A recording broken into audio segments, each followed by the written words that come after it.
All right, welcome to another deep dive, everybody. We're tackling some serious vocabulary today. Yep, looks like we're diving into Day 9, Unit 3, sections 1 through 10. Specifically, though, we're going beyond just definitions. We're going to look at how these words work in the wild, like how you'd actually see them used, Right, in exams and just like real-life English. Because honestly, who wants to just memorize lists? Not me. We'll dig into the nuances, the little things that can trip you up, and hopefully you'll come away feeling way more comfortable with using these words yourselves, ready to make those aha moments happen. Let's do it. Awesome. Okay, so the first group of words all revolve around or, which basically means origin. The beginnings of things. Exactly. We've got origin itself, originate, region, stem, cradle, source, and then resource. I mean, it's kind of interesting how many ways there are in English to talk about where stuff comes from. Yeah, English loves its variety, that's for sure. We could start with origin and originate kind of a natural pairing. Origin is the noun, right? It's the starting point, the root of something. Okay. One source gives us this example. The origin of the word remains obscure. So in this case, we're talking about where a word first came from. But, nobody really knows. Which does happen. Ah, the mysteries of language. Exactly. And then in a past exam question, we have this sentence. Members of social networks are learning that they can hijack media to apply pressure on the businesses that originally created them. Notice how they use originally there. That's the adverb form of origin, right? Exactly. It tells us that those businesses were there at the very beginning. Got it. So to sum up, origin is the noun, the what, or the where something started. And then originate is the verb, the action of beginning. Like the disease is thought to have originated in the tropics. Yeah. That's saying, hey, this is where we think it first popped up. Yeah, pinpoint that geographical starting point. Makes me think. I wonder where the idea for this deep dive originated. Probably from listeners like you asking great questions. True. All right, up next we have region. Region is a noun, and it refers to a specific area, usually part of a country or the world. It's got its own characteristics, but the boundaries might not be super strict. It's not always a clear line on a map. For example, this is one of the most densely populated regions of North America. It gives you a sense of a specific area, but not necessarily with exact borders. So like a general area. Right. And here's how it popped up in an exam. Home prices are holding steady in most regions, again, talking about areas, but not super specific zones. Makes sense. Yeah. Now, how about zone? Is that similar? It is similar. Zone can also refer to an area, but it often implies, clearer boundaries or a very specific purpose. Okay. Think about a demilitarized zone, very defined purpose, right? Definitely. All right, on to stem. This one's interesting. It's got two totally different uses. Right. As a noun, it's simple. It's the stalk of a plant. Like, there are several leaves on each stem. Okay, I can picture that. But then, as a verb, it means to stop something unwanted, like to prevent it from spreading. Think of it like damming a river. You're trying to control the flow.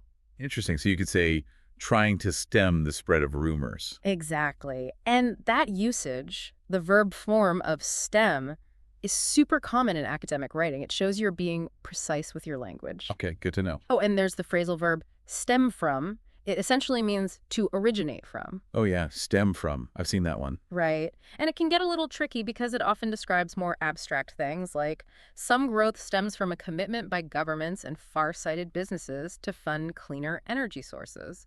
That's from one of our sources. So the growth in this case isn't something physical. It's the result of those funding decisions. I see. Stem from is showing cause and effect. Exactly. So keep an eye out for stem from in your readings. It often pops up in those complex sentences that exams love to throw at you. It's good to be aware of those patterns.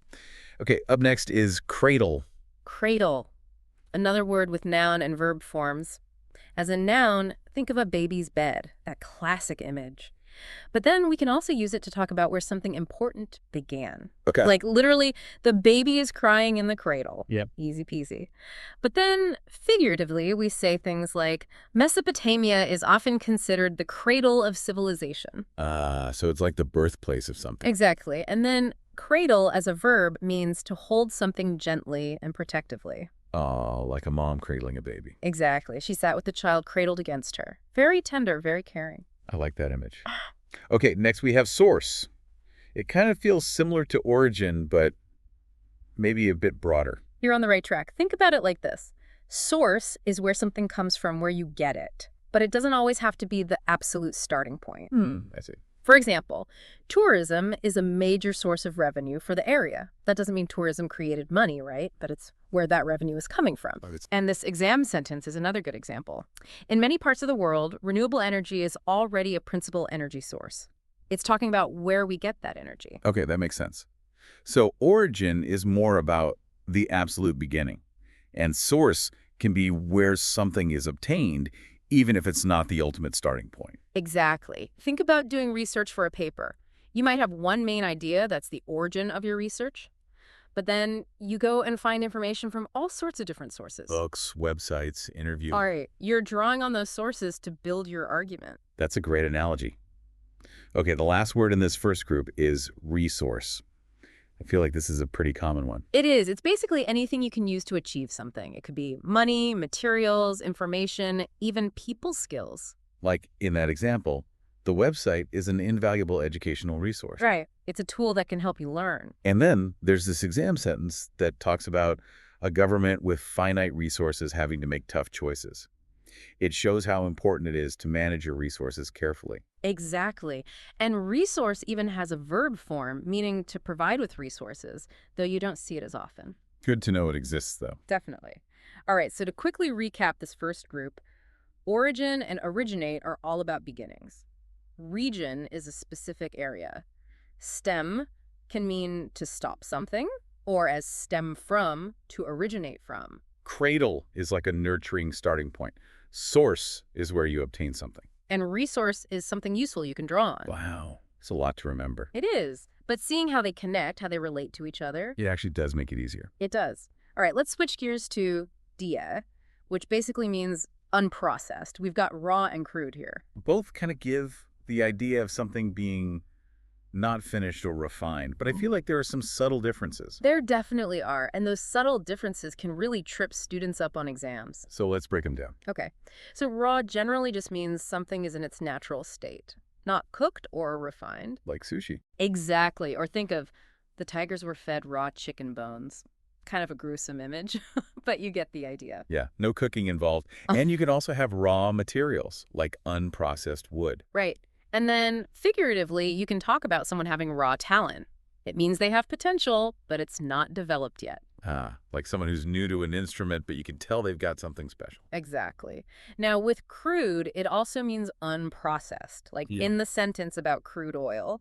But it often implies that something is basic or unrefined, sometimes even in a negative way. Okay, so like someone's manners could be crude. Exactly. It implies a lack of sophistication. Interesting. So while crude oil is just a factual description, calling someone's behavior crude is definitely an insult. Got it. So context really matters for crude. It does. That's why it's so important to pay attention to how words are used in different situations. Definitely.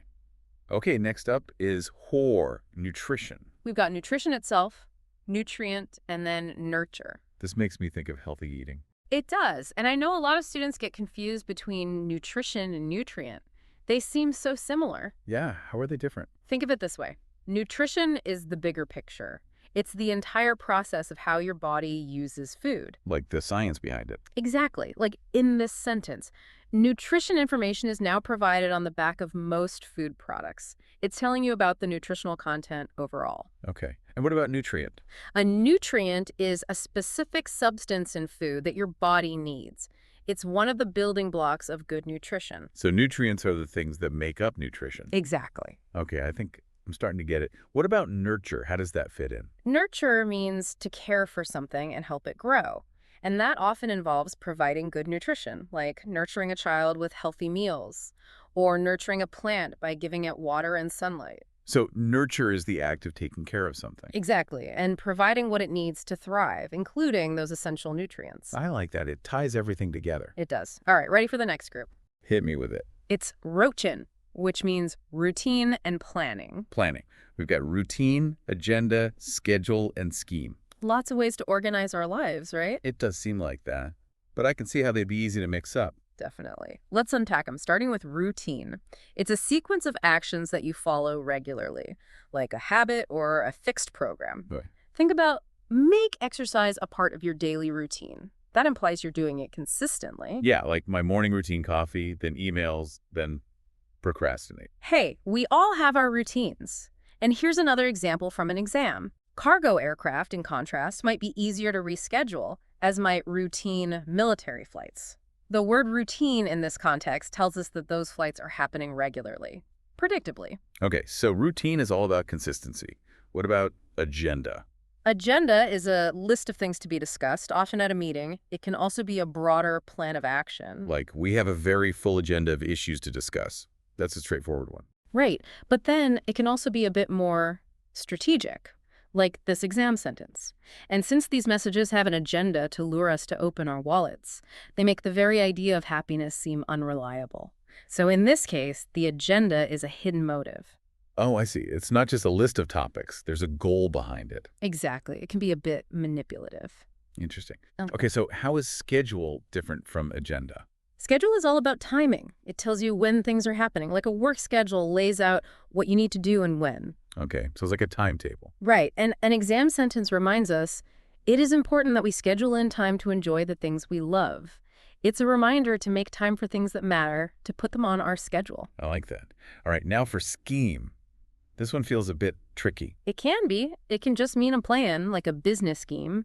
But often it implies something secret, sneaky, or maybe even a bit dishonest. Well, like a villain's evil scheme. Exactly. But then in this exam sentence, it's used in a more general way. In the grand scheme of life, one lecture really doesn't matter. It just refers to the overall plan or system of things. So again, context is key. You really have to pay attention to how the word is being used. You do. Okay, ready for some emotions? Bring them on. I'm ready for anything at this point. All right. This group is blight, which means suffering and joy. Oh, that's a big range. It is. We've got triumph, delight, plight, and then blight. Okay, starting with the positive. Triumph is a big one, right? Huge. It's a big victory or achievement. It often comes after you've overcome something really difficult. Like winning a championship. Exactly. And this exam sentence talks about talking, triumphing over speaking, and spontaneity over craft. It's saying that in English, casual communication is becoming more dominant than formal, carefully crafted language. Interesting. So it's suggesting a shift in how we use language. It is, and it definitely has that sense of, like, winning a battle. Now, delight is a simpler kind of happiness. It's just pure enjoyment and pleasure. Like he looked up at his father, his features overflowing with energy and delight. That's a happy image. It is. Simple, pure joy. No big struggle or challenge beforehand, just delight. Okay, on to the more difficult emotions. Right. So plight refers to a dangerous, difficult, or just plain unfortunate situation. Trouble. Yeah, pretty much. For example, the African elephant is in a desperate plight. It implies a serious problem. That one's pretty clear-cut. What about blight? That one sounds a bit more, I don't know, ominous. It does. Blight is something that spoils or damages something else. It can be a noun or a verb, so you could say, her divorce was a great blight on her life, or his career has been blighted by injuries. Okay, so it's something that has a negative impact. Yeah. And it can be either the cause of the problem or the problem itself. Exactly. And it can be helpful to compare plight and blight. The plight is the bad situation, and the blight is often what caused it. I like that distinction. Helps to keep them straight. All right, ready for some light. Let's illuminate this vocabulary. Our O group has alight, slight, ignite, and then highlight. We're talking about actual light, right? Well, some of these words have literal connections to light, and some are more figurative. Ooh, tricky. Let's start with a light then. A light can be tricky because it's got two completely different meanings.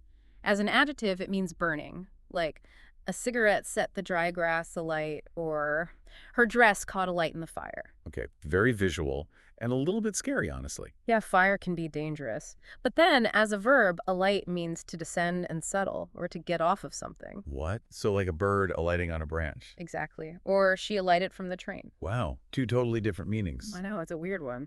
Just gotta memorize both. All right, moving on. What about slight? Slight means small in amount or degree. Like, this gives rats the ability to detect slight smells, or it won't make the slightest bit of difference. So it's like saying something is a little bit of something. Exactly. And the adverb form slightly is super common too. The exam sentence mentioned the use of privacy law feeling slightly maladapted. So it's just a little bit off. Right. Now, how about ignite? Ooh, this one sounds fiery. It is. Ignite means to set something on fire. Yeah. Like literally, they ignited a candle, Uh-huh. but we can also use it metaphorically. Like his words ignited their anger. Ah, so it can mean to spark strong emotions. Exactly. It implies that something is starting suddenly and intensely. Got it. Okay, last one in this group, highlight, This is one you probably use all the time. to make something stand out. Precisely. Like the report highlighted the importance of exercise. You're emphasizing something important. And we literally use highlighters to mark up text. Exactly. So it's a pretty straightforward word. But it can also get a little more complex in academic rating. Like in the exam sentence that says, the current emphasis on standardized testing highlights analysis and procedure. So in that case, it's saying that the focus on those tests is drawing attention to those specific skills. Exactly. All right, we're almost there. Just one more group to go. I can't believe we've gathered so many words. I know, it's a marathon, not a sprint. Definitely. What's our last category? It's patience, and we'll look at the words patience itself, pace, and patent.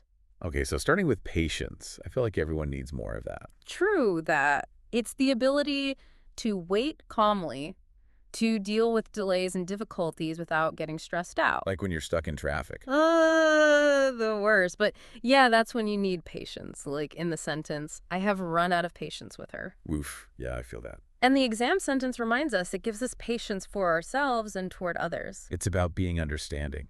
It is. And don't forget about the adjective patient. Like, children of every age benefit from patient parenting. So patient is describing someone who has that quality of patience. Right. Now, what about pace? How do you think that connects to patience? Well, if you need patience, maybe things are moving at a slower pace than you'd like. You're on the right track. Pace refers to the speed or rate of something. It can be about walking, talking, or even how quickly things are changing. Like, it is difficult to keep up with the rapid pace of change. Right. Everything's moving so fast these days. Tell me about it. And this exam sentence talks about the pace of change in energy sources speeding up. Exactly. It's all about how fast or slow things are going. And a really useful idiom is keep pace with, meaning to move at the same speed as something else. Oh yeah, that's a good one to remember. Okay, what about patent? This one feels a bit out of place. It does, doesn't it? It's more about legal rights and inventions. Like, the device was protected by patent. Right. A patent is a legal document that protects someone's invention. And an exam sentence talked about some legal actions that affected the scope of protections for patent holders. So it's definitely not about being calm and waiting. Nope, not at all. Sometimes word lists group things together based on other criteria. Maybe even because they sound similar. Interesting. I guess it could be a memory trick. It could be. Anyway, so we've got patience, which is about enduring. And pace, which is about speed. And then patent, which protects inventions. All right, last group. This is it. We've got melt, tame, lame, and blame. And this time, it seems like the grouping might be based on how the words sound rather than their meanings. Ah, so more of a phonetic grouping. Exactly. Sometimes a similar sound can be a starting point for remembering words. So let's break them down. Melt is a pretty basic one. It's about something becoming liquid because of heat. Like the snow showed no sign of melting, or they Mhm. melt into sludge. Right. Straightforward physical process. Okay, now tame. What about tame? Tame means to make a wild animal accustomed to humans, so it's not afraid anymore. Like a pet. Exactly. And it's not just about animals. We can also talk about taming our emotions or taming a wild landscape. It's about bringing something under control. Interesting. So it can be both literal and figurative. What about lame? Lame has two main meanings. Physically, it means having trouble walking because of an injury. But the meaning you're more likely to see in your exams is the figurative one. What's that? It means unconvincing or weak, like a lame excuse. Oh, yeah, I've heard that one. Right. And the exam sentence talks about discarding California's lame argument, meaning their argument was flawed or poorly supported. Okay, so keep an eye out for that figurative meaning of lame. Definitely. And lastly, we have blame. To blame someone is to hold them responsible for something bad that happened. Like a dropped cigarette is being blamed for the fire. Right. Or, to some extent, the housing sector must shoulder the blame. It's about assigning responsibility for a negative outcome. Makes sense. Okay, that was the last one. We made it. We did. Give yourselves a round of applause. So we've explored the precise definitions of all these words. We've seen them used in real examples from everyday life and past exams. We've discussed how they're similar and how they're different. And hopefully we've given you some useful strategies for remembering them. Exactly. It's not just about memorizing a list. It's about really understanding these words, how they fit together, how they work in different contexts. And how they can help you express your ideas clearly and effectively, whether it's on an exam or in your future studies. Precisely.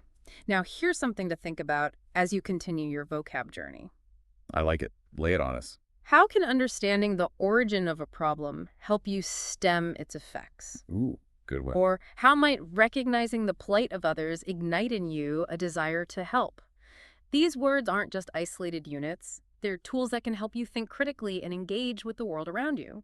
I love that. They're building blocks for deeper understanding. Exactly. And as you master these words, you're not just building your vocabulary, you're also building your ability to think critically, to analyze information, and to communicate your ideas effectively. Which are all essential skills for postgraduate studies. Absolutely. So keep practicing, stay curious, and good luck on your exams. Thanks for taking this deep dive with us.